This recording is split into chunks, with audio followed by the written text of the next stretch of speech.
So today we're going to talk about overdose deaths during the pandemic. Many of us have seen the headlines, but some people may not realize that many people with substance use disorder are being helped. And I was wondering if you both could talk about the work being done in hospitals, and particularly Manascutney Hospital and Healthcare Center's emergency department to help those with substance use disorder. Dr. Marassa, maybe start with you. Sure.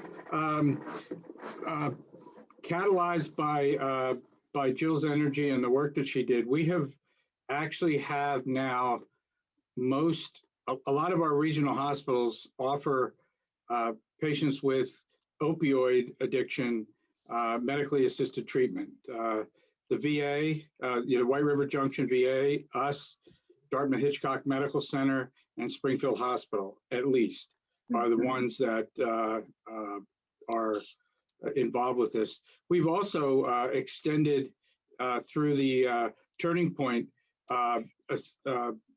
recovery coaches. Recovery coaches are trained substance abuse counselors that help get people through their initial phases and follow-up phases too of their treatment for addiction. And it doesn't just have to be opioid abuse. We also are a center, and I believe the other EDs are also centers for giving out Narcan in very easily used nasal spray, which if there's an overdose, almost anybody can save somebody's life.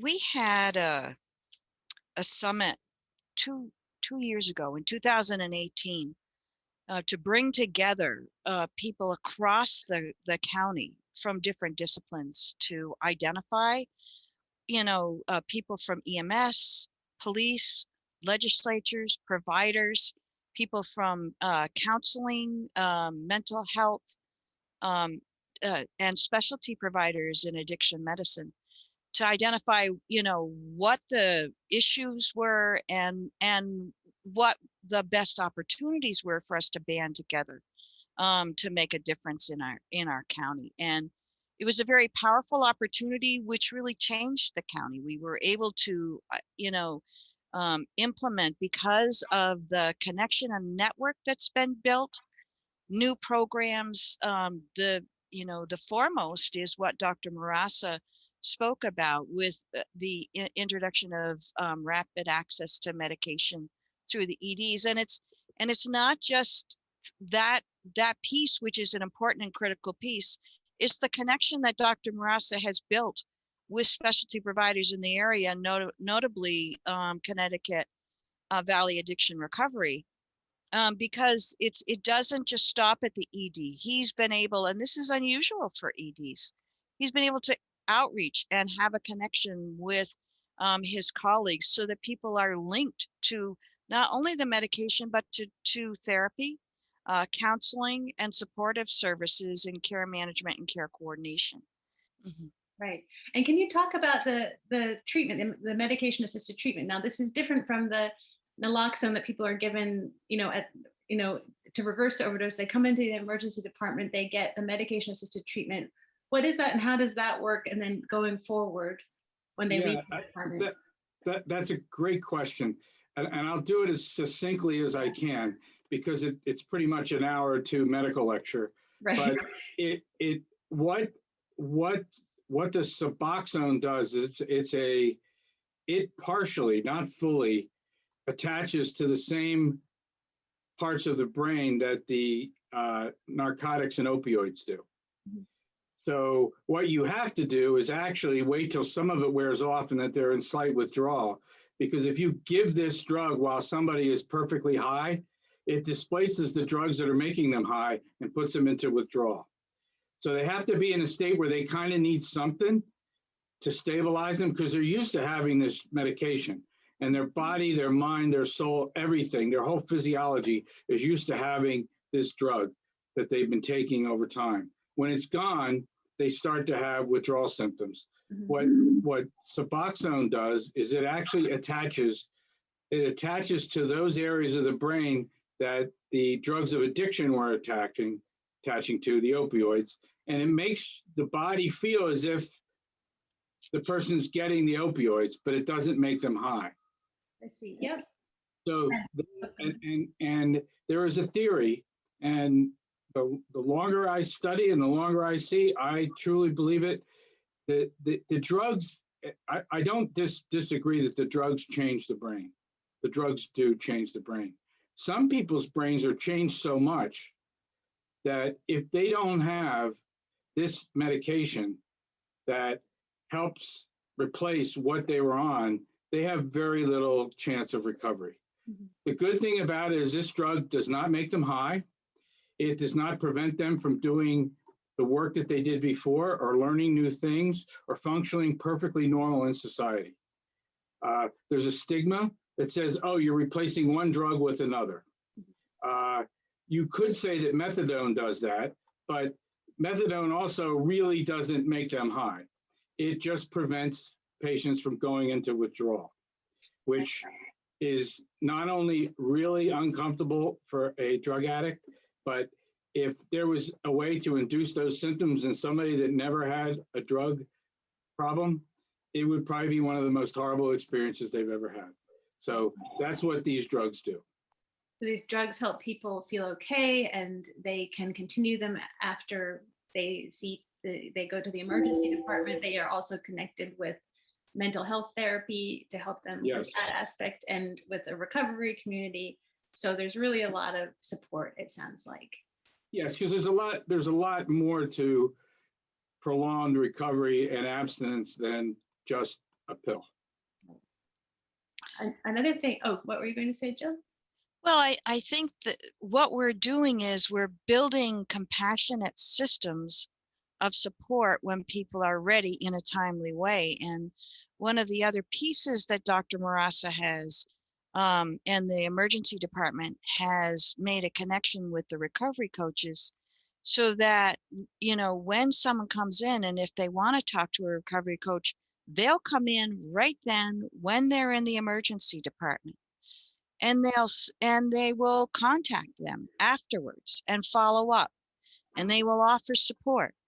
So it's that connection both with Dr. Lord and connection and Connecticut Valley Addiction Recovery, but also with the recovery coaches.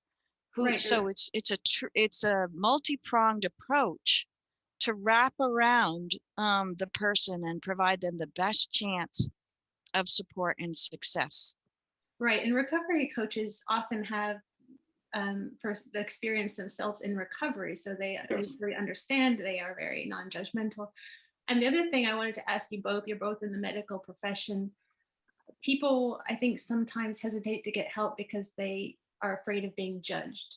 And I know you can't speak for everyone, but I was just wondering if you could talk about your attitudes or your colleagues, other physicians, nurses, other medical professionals, about people who struggle with addiction, just the mindset of many healthcare providers. You brought up an extremely important question or topic, and that is stigma. We couldn't have even started this program without doing some really good consensus building, training, acceptance around substance use disorder. So, Jill is a great model of this. I had to take on being a model for this. My leaders in the ED had to do this. And finally, in order to get this accepted, because this wasn't something that was normal emergency medicine mainstream treatment. Mm-hmm. And it took buy-in from virtually everybody to make this work. And I've just been very happy with the transformation, because I get to hear everything that goes on in the trenches, and I get to see the charts, and I get to see how people relate and help.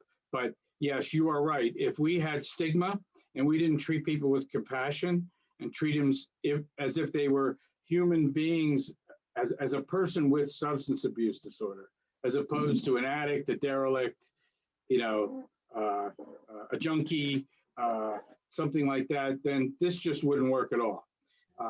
And we've really come around, and it's really even helped it's really even helped the satisfaction of our staff, that they know they can actually help somebody when they couldn't before.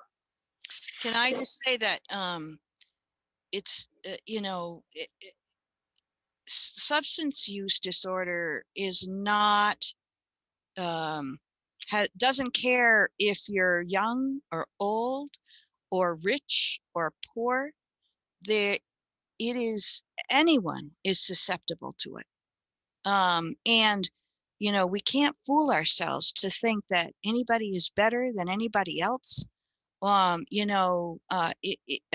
If you go into a room, I think any room around, and say to the crowd, does anybody know anybody with substance use disorder? It's a rare room that you go into where people don't have a connection. So, we do need to break stigma for all of us and understand that we're all in this together, and we are all in this together. And I can say, with our infrastructure that we've built, with our partnerships with community partners, recovery coaches, with specialists, with the syringe service, with all of our community partners, providers, specialty providers, and primary care providers, with nurses, with teachers in schools, all of us working together for each other, and helping each other. That's where I think really we're getting there. I think we've made a significant change and built significant relationships and changed the culture of how we do work.